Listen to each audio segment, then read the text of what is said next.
ഞാൻ വലിയ പ്രാസംഗികനൊന്നുമല്ല, എന്നാലും എൻ്റെ അനുഭവത്തിൽ നിന്ന് കൊച്ചു കാര്യങ്ങൾ പറയാം. വളരെ സാധാരണ നിലയിൽ കടന്നു പോയേക്കാമായിരുന്ന ഒരു ബൈ ഇലക്ഷൻ. ഒരുപക്ഷെ ഇടതുപക്ഷ ജനാധിപത്യ മുന്നണി ഇതൊരു വലിയ തിരഞ്ഞെടുപ്പായി കണ്ടിട്ടുണ്ടായിരുന്നില്ലായിരിക്കണം. അതുകൊണ്ട് തന്നെ വലിയ ബഹളമൊന്നും ഇടതുപക്ഷത്തിൽ നിന്നുണ്ടായില്ല. അങ്ങനെ ഇരിക്കുമ്പോഴാണ് അപ്പുറത്തു നിന്ന് വലിയ കോലാഹലം. UDF-ന്റെ സ്ഥാനാർത്ഥിയെ തീരുമാനിച്ചു. തീരുമാനം ഉടനെ ഉണ്ടായി. അവർ സ്ഥാനാർത്ഥിയെ പ്രഖ്യാപിക്കുകയും ചെയ്തു. പക്ഷെ ഇത്ര തിരക്ക് പിടിച്ച് സ്ഥാനാർത്ഥിയെ നിർണയിച്ചതിന്റെ പിന്നിൽ എന്തോ ഒരു രഹസ്യമുണ്ടെന്ന് തോന്നി. അപ്പോഴാണ് അറിയുന്നത്, സ്ഥാനാർത്ഥിത്വത്തിലേക്ക് വരാൻ, നിലമ്പൂരിന്റെ വലതുപക്ഷ സ്ഥാനാർത്ഥിയാകാൻ ഒരുപാട് പേര് കച്ചകെട്ടി ഇറങ്ങിയിട്ടുണ്ട്. ഇനിയും താമസിച്ചാൽ അവരുടെ എണ്ണം കൂടുമെന്ന് ഭയന്നിട്ടോ മറ്റോ ആണ് കണ്ണിൽ കണ്ട ഒരാളെ പിടിച്ച് ആരുടെയും അഭിപ്രായം ചോദിക്കാതെ വി.ഡി. സതീശൻ സ്ഥാനാർത്ഥിയാക്കിയത്. അതവിടെ നിൽക്കട്ടെ.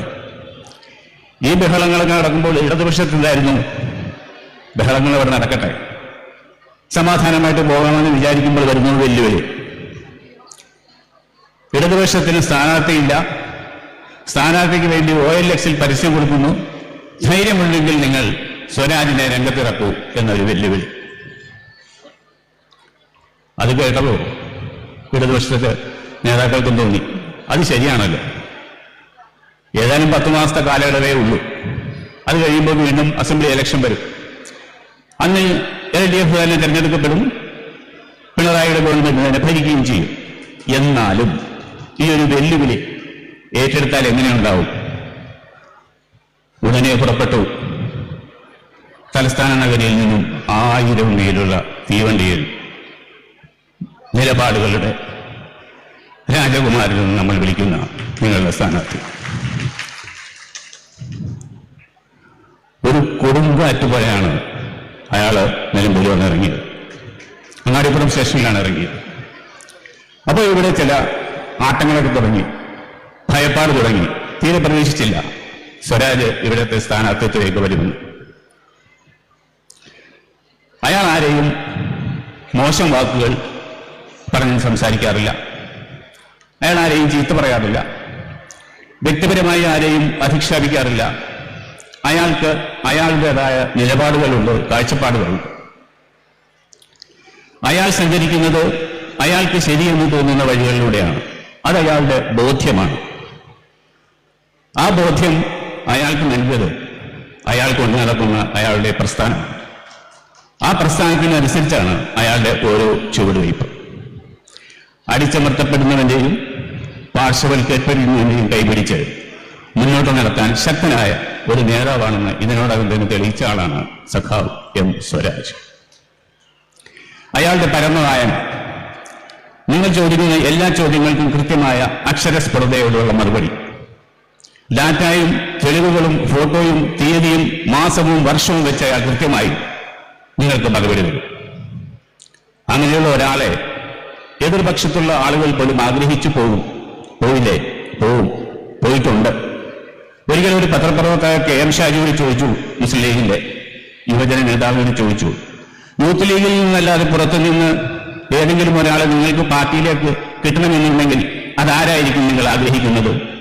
അതേ ചോദ്യം തന്നെ മറ്റൊരു ചോദ്യകർത്താവ് ഷാഫി ചാലിയത്തിനോടും ചോദിച്ചു. രണ്ടുപേർക്കും ഒറ്റ മറുപടിയേ ഉള്ളൂ, M. സ്വരാജ്. അങ്ങനെ ആരും ആഗ്രഹിച്ചു പോകുന്ന ഒരു സ്ഥാനാർത്ഥി. എനിക്ക് നിലമ്പൂരിൽ വോട്ടില്ല. മറ്റുള്ള സാഹിത്യകാരന്മാരും കലാകാരന്മാരും പറഞ്ഞതുപോലെ എനിക്ക് വോട്ടില്ലാത്ത ആളാണ്. എൻ്റെ വോട്ട് തൃപ്പൂണിത്തുറയിലാണ്. ഒന്നാം പിണറായി സർക്കാരിന്റെ സമയത്ത് ഞങ്ങളുടെ തൃപ്പൂണിത്തുറയിലെ സ്ഥാനാർത്ഥി സ്വരാജായിരുന്നു. അന്ന് സ്വരാജിന് വേണ്ടി ഞാൻ പ്രവർത്തിച്ചിരുന്നു, വോട്ട് പിടിച്ചിരുന്നു. സ്വരാജ് ജയിക്കുകയും ചെയ്തു. 5 വർഷം കഴിഞ്ഞ് രണ്ടാം പിണറായി സർക്കാർ വന്നപ്പോൾ എന്റെ കാലം ഇടറി. ബാബു നമ്മളെ വട്ടം പിടിച്ചു. ബാബുവിന് വേണ്ടി വോട്ട് പിടിക്കും, സ്വരാജിനെ തോൽപ്പിക്കണമെന്ന് ഞാൻ ആഗ്രഹിച്ചു. ഞാൻ അതിനുവേണ്ടി ശ്രമിച്ചു. സ്വരാജ് തോറ്റുപോയി. ഇപ്പോൾ എനിക്ക് തോന്നുന്നു അതൊരു തെറ്റായ തീരുമാനമായിരുന്നു എന്ന്. ഇപ്പൊ ഞാൻ ഈ വേദിയിൽ നിൽക്കുന്നത് അതിന് പ്രായശ്ചിത്തം ചെയ്യാനാണ്. എന്റെ ഒരു പ്രായശ്ചിത്തമായിട്ട് നിങ്ങൾ ഇതിനെ കൂട്ടിയാൽ മതി. രാഷ്ട്രീയം പറയണമെന്ന് ഞാൻ ഉദ്ദേശിച്ചതല്ല, പക്ഷെ പറയാതിരിക്കാൻ പറ്റില്ല. ഒരു പിണറായി ഗവൺമെന്റ് അവരുടെ വിജയഗാഥയെക്കുറിച്ച് പറയുമ്പോൾ, നാട്ടിലുണ്ടായ വികസനത്തിനെ കുറിച്ച് പറയുമ്പോൾ, ലൈഫ് മിഷൻ പദ്ധതിയെക്കുറിച്ച് പറയുമ്പോൾ, ഹൈവേയെ കുറിച്ച് പറയുമ്പോൾ, തീരദേശ ഹൈവേ, മലയോര ഹൈവേ, NH-66, വിഴിഞ്ഞം പദ്ധതി, വിദ്യാഭ്യാസ രംഗത്തുണ്ടായിട്ടുള്ള മാറ്റങ്ങൾ, ആരോഗ്യരംഗത്തുണ്ടായിട്ടുള്ള മാറ്റങ്ങൾ, ഒരുപാട് കാർഷിക മേഖലയിലുണ്ടായിട്ടുള്ള വിജയം, അതുപോലെ ക്ഷേമ പദ്ധതി, ട്രോള് നിരോധിച്ച സമയത്ത് പണിയില്ലാതിരിക്കുന്ന മത്സ്യത്തൊഴിലാളികൾക്ക് സൗജന്യ റേഷൻ, വെള്ളപ്പൊക്കക്കാലത്ത്, കോവിഡ് കാലത്ത് സാധാരണക്കാരായ ജനങ്ങൾക്ക് വേണ്ടി കിറ്റുകൾ, സൗജന്യ റേഷൻ, നഗരവും നാടും ശുചീകരണ മേഖലയിൽ പ്രവർത്തിക്കുന്നവർക്ക് വേണ്ടുന്ന ആനുകൂല്യങ്ങൾ, വൃദ്ധന്മാർക്കുള്ള വയോധികർക്കുള്ള ആനുകൂല്യങ്ങൾ, ആശുപത്രികൾ ഹൈടെക് ആകുന്നു, വിദ്യാഭ്യാസ സ്ഥാപനങ്ങൾ ഹൈടെക് ആകുന്നു. പല മേഖലകളിലും പല സംസ്ഥാനങ്ങളെയും പിന്നിൽ തള്ളി കേരളം ഭരണ മികവിന്റെ വേദിയിൽ 1-ാം സ്ഥാനത്തെത്തുന്നു. ഇങ്ങനെയുള്ള കാര്യങ്ങൾ ഇടതുപക്ഷം ചർച്ച ചെയ്യുമ്പോൾ അപ്പുറത്ത് ചട്ടിയെക്കുറിച്ചും പെട്ടിയെക്കുറിച്ചുമൊക്കെയാണ് ചർച്ച. നേരത്തെ ഇടുക്കിയിൽ നിന്നൊരു ചട്ടി, ഇപ്പോൾ നിലമ്പൂരിൽ നിന്നൊരു പെട്ടി. ഇതൊരു തരം നാടകം കളിയാണ്. നാടകമെന്ന് പറഞ്ഞ പോലെ ഒരു തരം കോമഡി ഷോ. കത്തിനേരുന്നു, റോഡരികിൽ തെരഞ്ഞെടുപ്പ് കമ്മീഷൻ നിയമിച്ച ഉദ്യോഗസ്ഥന്മാർ നിൽക്കുന്നു, വഴിയിലൂടെ വരുന്ന എല്ലാ വാഹനങ്ങളും അവർ പരിശോധിക്കുന്നു. അതിൽ MP-മാരുടെ വാഹനമുണ്ട്, മന്ത്രിമാരുടെ വാഹനമുണ്ട്, MLA-മാരുടെ വാഹനമുണ്ട്, നാട്ടിലെ പ്രമുഖരായ വ്യവസായികളുടെ വാഹനവുമുണ്ട്. എല്ലാവരും പരിശോധിക്കുന്നു. 2 മിനിറ്റ് നേരത്തെ കാര്യമേ ഉള്ളൂ. സർക്കാരിനെ അല്ലെങ്കിൽ ഗവൺമെന്റിനെ അല്ലെങ്കിൽ തെരഞ്ഞെടുപ്പ് കമ്മീഷന്റെ നിയമങ്ങളെ, അവരുടെ കൽപ്പനകളെ അനുസരിക്കാൻ ബാധ്യസ്ഥരായവർ അതിന് നിന്നുകൊടുക്കുന്നു. അല്പം കഴിയുമ്പോൾ മറ്റൊരു ഇന്നോവ ചേരിപ്പാഞ്ഞു വരുന്നു. അതിൽ 2 യുവതാരങ്ങളാണ്. യുവതാരങ്ങളെന്ന് പറയുമ്പോൾ ഒരു പക്ഷേ നമുക്ക് കോമഡി താരങ്ങൾ എന്ന് പറയാം. കാരണം കോമഡിയാണ് ഇവിടെ നടക്കാൻ പോകുന്നത്. അവരുടെ വണ്ടി വരുന്നു, വണ്ടി കൈകാണിച്ചു നിർത്തുന്നു, 2 യുവ കോമളന്മാർ ചാടിയിറങ്ങുന്നു, ഡിക്ക് തുറക്കുന്നു. കുഴപ്പമില്ല, പെട്ടി ഒന്ന് എടുത്തു വെക്കാൻ പറയുന്നു. പെട്ടി എടുത്തു വെച്ചു. കുഴപ്പമില്ല, ഇനി പോയിക്കോളാൻ പറയുന്നു. പക്ഷെ ഞങ്ങൾ പോയില്ല. പെട്ടി തുറന്ന് പെട്ടിക്കകത്ത് ഒന്നുമില്ല എന്ന് നിങ്ങൾ പറഞ്ഞെങ്കിൽ മാത്രമേ ഞങ്ങൾ പോകൂ, അല്ലെങ്കിൽ നാളെ മീഡിയ പറയും ഞങ്ങളുടെ പെട്ടിക്കകത്ത് എന്തോ ഉണ്ടായിരുന്നു. ഒരു കാര്യം നിങ്ങൾ ശ്രദ്ധിച്ചു നോക്കുക. ഈ ചെക്കിംഗ് നടക്കുന്ന സമയത്ത് ചുറ്റും CCTV ക്യാമറ വെച്ചിട്ടുണ്ട്. പോലീസുകാരെ നിരീക്ഷിക്കുന്നതിന് വേണ്ടി കൂടിയാണത്. കാരണം അവർ കൃത്യമായി ജോലി ചെയ്യുന്നുണ്ടോ എന്നറിയാം. നിങ്ങളൊരു വാഹനത്തിൽ വന്ന് നിങ്ങളുടെ ഡിക്കിയിൽ ഒരു പെട്ടി ഉണ്ടെങ്കിൽ പോലീസുകാർ ഒരിക്കലും ആ പെട്ടി എടുക്കില്ല. അവർ നിങ്ങളോട് പറയും പെട്ടി എടുത്ത് താഴെ വെക്കാൻ. ഒരിക്കലും പോലീസുകാർ ആ പെട്ടി തുറക്കില്ല. അവർ നിങ്ങളെ കൊണ്ട് തുറപ്പിക്കും. അഥവാ ഇനി ആ പെട്ടിക്കുള്ളിൽ അനാശാസ്യമായ എന്തെങ്കിലും ഉണ്ടെങ്കിൽ, പെട്ടി തുറന്നത് പോലീസുകാരനാണെങ്കിൽ നാളെ കഥ മാറും. പെട്ടി തുറന്നപ്പോൾ പോലീസുകാരന്റെ കയ്യിൽ നിന്ന് എടുത്തു വെച്ചതാണ്, അത് ഞങ്ങളുടേതല്ല എന്ന്. നമ്മുടെ നാടല്ലേ, അത് സംഭവിക്കും. കാരണം ഏതോ ഒരുത്തനെന്ന് പറഞ്ഞു ഇവിടെ കോൺഗ്രസ്സുകാരനാണെന്ന് പിന്നീട് അറിഞ്ഞത്, പന്നിയെ പിടിക്കാൻ കെട്ടിയ കമ്പിയിൽ തെറ്റി ഒരു കുട്ടി മരിച്ചു. അതിന്റെ അനാസ്ഥ മുഖ്യമന്ത്രിക്ക്. ഇന്നെവിടെയോ ഒരു ആന ഒരു സ്ത്രീയെ ചവിട്ടിക്കൊന്നു. മുഖ്യമന്ത്രി രാജിവെക്കണം. അന്വേഷിച്ചപ്പോൾ ആനയല്ല ചവിട്ടിയത്, സ്വന്തം ഭർത്താവാണ് ചവിട്ടിക്കൊന്നതെന്ന് തെളിഞ്ഞു. ഇങ്ങനെ ആരോപണങ്ങളും പ്രത്യാരോപണങ്ങളുമായി മുന്നോട്ട് പോകുന്നതല്ലാതെ എന്തുണ്ട് പറയാൻ? അപ്പൊ പിന്നെ നമ്മൾ എങ്ങനെയാണ് രാഷ്ട്രീയം പറയാതിരിക്കുക? കാലത്തിനൊരു പ്രത്യേകതയുണ്ട്.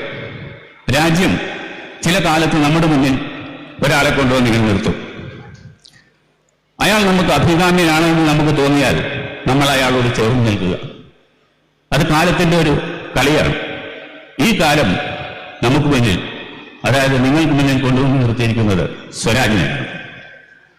സ്വരാജിനോടൊപ്പം ചേർന്ന് നിൽക്കുക, സ്വരാജിനെ തെരഞ്ഞെടുക്കുക. സ്വരാജിനെ തെരഞ്ഞെടുത്തില്ലെങ്കിൽ അത് വലിയ നഷ്ടമാണ്. കാരണം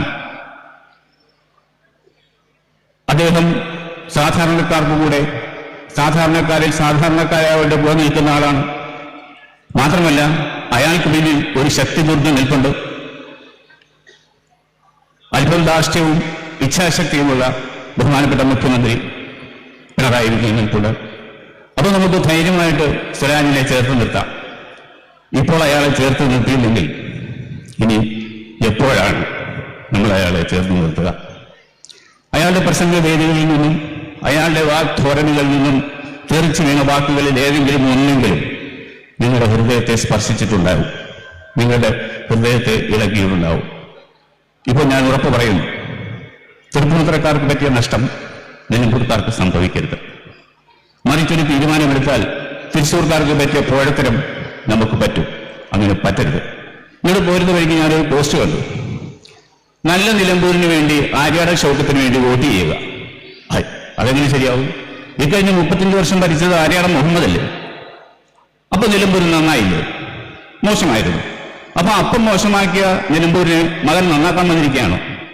അത് അവരപ്പനും മകൻ തമ്മിലുള്ള പ്രശ്നം, അതവർ തമ്മിൽ തീർക്കട്ടെ. നമുക്ക് നമ്മുടെ കാര്യത്തിലേക്ക് വരാം. ഇപ്പോൾ നിങ്ങളുടെ വലത് കൈയില് ചൂണ്ടുവിരൽ ഇങ്ങനെ ചലിക്കുന്നില്ലേ? 19-ാം തീയതി പോളിംഗ് ബൂത്തിലേക്ക് പോകാൻ സ്വരാജിന് വോട്ട് ചെയ്യാൻ എനിക്ക് ചലിക്കുന്നുണ്ട്. പക്ഷെ എനിക്ക് നേരത്തെ പറഞ്ഞ പോലെ നിലമ്പൂരിൽ വോട്ടില്ല. എനിക്ക് പറയാനൊന്നും നിങ്ങളോട് വോട്ട് ചെയ്യണമെന്നല്ല. കഥയറിയാതെ വഴിതെറ്റി അപ്പുറത്ത് ചുറ്റിത്തിരിയുന്ന ചില പാവങ്ങളുണ്ട്. നിങ്ങൾ വോട്ട് എന്തായാലും ഉറപ്പായും സ്വരാജിന് തന്നെയാണ്.